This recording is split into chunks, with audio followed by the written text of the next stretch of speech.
ভোর 5:30 দিনের আলো ফুটতেই বঙ্গবন্ধু জাতীয় স্টেডিয়ামে হাজির মুশফিকুর রহিম। মাঠে কর্মরত পরিচ্ছন্নতা কর্মীদের একজন বিস্ময়ের সাথেই জানালেন, মিস্টার ডিপেন্ডেবল ফজরের নামাজ পড়েই মাঠে ঢুকেছেন।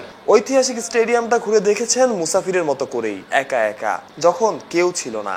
আন্তর্জাতিক বা সিনিয়র লেভেলে না হলেও এই মাঠে বয়সভিত্তিক ক্রিকেটের ম্যাচ খেলেছেন মুশফিক। সেই মাঠে এখন বদলের হাওয়া। 20 বছরে অনেক ক্ষেত্রেই বদলেছেন মুশফিকও, তবে বদলায়নি তার পরিশ্রমের স্পৃহা। ক্যারিয়ারের শেষ চ্যাপ্টারে এসেও যেখানে বাকিদের পেছনে ফেলতে পারেন মুশফিক, এই সব কিছুর সাথে তার আগেভাগে চলে আসার কারণ হতে পারে পুরনো স্মৃতি। ওই যে বলা হলো, স্কুল ক্রিকেটে এই মাঠে খেলার অভিজ্ঞতা আছে তার। সবসময় এই মাঠের কথা শুনেছে, বা যারা তখন একদম ছোট ছিল হয়তো অল্প কিছু খেলা দেখেছো। এখন তো আমাদের ন্যাশনাল এমন প্লেয়ার আছে যার জন্ম 2000-এর কাছাকাছি সময়, সো তাদের মনে থাকার কথা না, বাট একটা আইকনিক স্টেডিয়ামের কথা তো সবাই সবসময় মনে রাখে বা গল্প শুনেছে, এবং দে ওয়ার ভেরি এক্সাইটেড।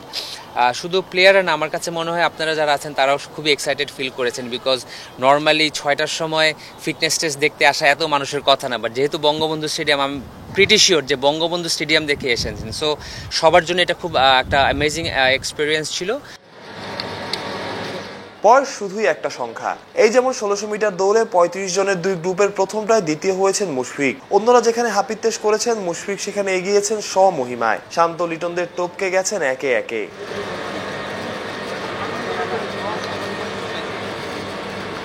মুশফিকের থেকে ভালো ক্রিকেটার বাংলাদেশে আছে, ভালো পারফর্মারও আছেন, আছে স্ট্যাটে এগিয়ে থাকা ক্যারেক্টারও। তবে চেষ্টার পরিশ্রমের এভারেস্টে চলেছেন মুশফিক, যেখানে তার ধারে কাছে নেই কেউ। সৃষ্টি করেছেন উদাহরণ।